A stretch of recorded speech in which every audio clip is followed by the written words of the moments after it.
దక్షిణామూర్తి అంటే ఏమిటో తెలుసా అండి? పరమశివుణ్ణి గురువుగా ప్రార్థన చేస్తున్నారు.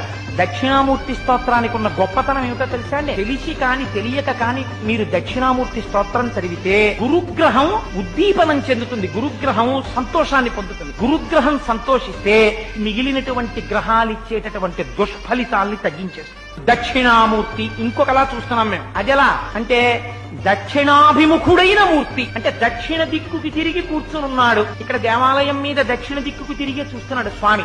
గురువు దక్షిణ దిక్కుకి చూశాడు అనుకోండి, అప్పుడు మీరేం చెయ్యాలి? మీరు ఉత్తర దిక్కుకి తిరిగి చూడాలి. జీవితంలో అలా ఎప్పుడైనా కూర్చుంటే దక్షిణామూర్తి స్తోత్రం కోసం మీరు జ్ఞాపకం పెట్టుకోండి, కొన్ని కోట్ల కోట్ల కోట్ల జన్మలైపోయిన తర్వాత కూర్చుంటాడు. అందుకే దక్షిణామూర్తి స్తోత్రం అంటేనే అంత స్థాయిదండి.